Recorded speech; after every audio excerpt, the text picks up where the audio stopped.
गृह मंत्रियों के सम्मेलन में प्रधानमंत्री नरेंद्र मोदी बोल रहे हैं, शिरकत करने वाले हैं। देखिए, आपको नजर भी आ रहे हैं। परंतु तत्कालीन समय में जब कानून और व्यवस्था आंतरिक सुरक्षा की समीक्षा करते हैं तो कई इस प्रकार की समस्याएं ध्यान पर आती है जो बॉर्डरलेस है, जो राज्यों की सीमाओं से परे हैं, जो क्षेत्र से भी परे हैं और देश की सीमाओं के उस पार से भी कई क्राइम हो रहे हैं, जैसे कि आतंकवाद, नारकोटिक्स की समस्या, मनी लॉन्ड्रिंग की समस्या, घुसपैठ की समस्या, ड्रोन के माध्यम से हथियारों और नारकोटिक्स की तस्करी हो और हमारी सीमाओं की फिजिकल सुरक्षा की बात हो।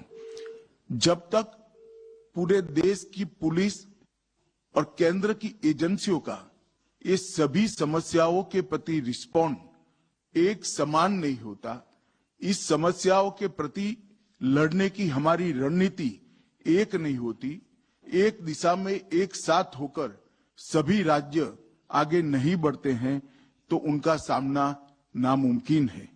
उस दृष्टि से आपका टीम इंडिया का विचार और चिंतन शिविर का आपका मार्गदर्शन गृह विभाग का जहां तक सवाल है सबसे उपयुक्त और प्रासंगिक है।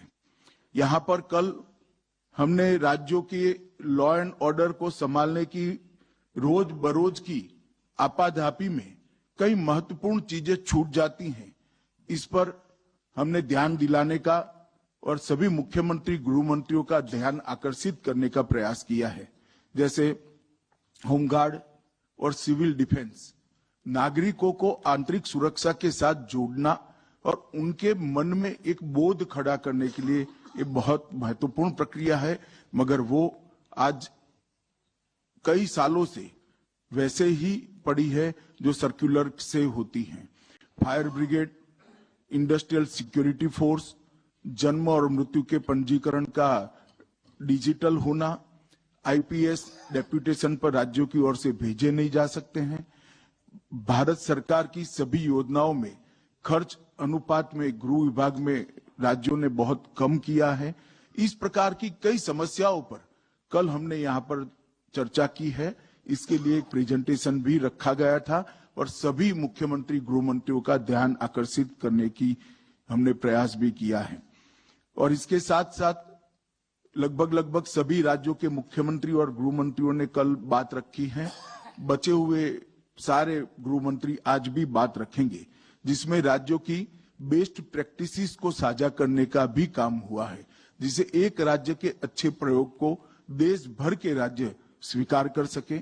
राज्यों ने अपनी कुछ तकलीफें भी यहाँ मंच पर रखी हैं, जिसका समाधान भारत सरकार के सहयोग से वो चाहते हैं।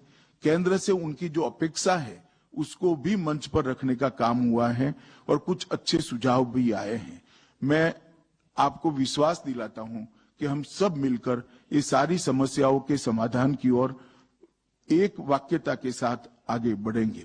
आज इस विशेष सत्र के उपरांत 4 सत्र और होंगे, जिसमें साइबर अपराध, नारकोटिक्स, कन्विक्शन रेशियो बढ़ाना, दोष सिद्धि का प्रमाण बढ़ाना और सीमा सुरक्षा का प्रबंधन, ये 4 विषयों पर विशद चर्चा होने वाली है।